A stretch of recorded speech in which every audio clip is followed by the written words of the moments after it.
Everyone, hello বন্ধুরা, তোমরা সবাই কেমন আছো? আশা করি তোমরা সবাই খুব ভালো আছো। আমরা ভালোই আছি। তো সকালবেলায় এই দেখো বেগুন পোড়া, শুটকি মাছ, মাছ ভাজা এইসব দিয়ে খেয়েছিলাম। আর দুপুরবেলায় তোমার স্নান টান করে এই দেখো দিদি বাড়ির ওইদিকে যাচ্ছি, কারণ ওইদিকে শনিদেবের পুজো করেছে দিদি, কারণে নেমন্তন্ন করেছে, ওদের বাড়িতে গেলাম প্রসাদ খেতে।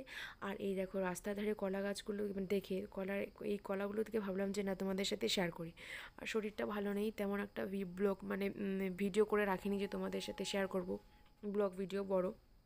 তো এই দেখো ছেলের দুষ্টমি। আর সেই দিনের এই ভিডিওটা হচ্ছে ওই দিনের করা ছিল, তোমাদের সাথে হয়তো শর্ট ভিডিও ছেড়েছিও। তো ওই দিন যখন ওরা এসেছিলো এইগুলো গাড়িতে, তো বাবু এই গাড়িতে ওঠার জন্য খুবই জেদ করছিল, আর ওখানে না তুলে দিলে কান্নাকাটি করছিল বলে ওর পাপা ওকে ওখানে তুলে দিয়েছিল। তো আমার শরীরটা একেবারেই খুব ভালো না। তো এই কারণে মানে ভিডিও করার কোনো আজকে এনার্জিই পাইনি যে না তোমাদের সাথে শেয়ার করবো। মোবাইলটাই টাচ করতে ভালো লাগতেছিল না, এরকম আর কি হয় না সবসময়। তো মানুষও তো একটা রক্ত মাংস দিয়ে তৈরি, তাই না বলো? কোন সময় কী হবে কোনো ঠিক নেই। তো যাই হোক, তারপরে এই দেখো সন্ধ্যাবেলার দিকে একটু দিদি নাম্বার ওয়ান দেখতে বসলাম টিভির সামনে। তো আজকে যেহেতু 1000 এপিসোড ছিল এ কারণেই তো দেখলাম। তো ঠিক আছে বন্ধুরা, আজকের ব্লগটা এই পর্যন্তই। মানে বেশি বাড়াতে পারলাম না, তোমাদের সাথে শেয়ার করতে পারলাম না। তো প্লিজ সাপোর্ট করো, প্লিজ আমাকে লাইক কমেন্ট শেয়ার করো, সাবস্ক্রাইব করো অবশ্যই। বাই।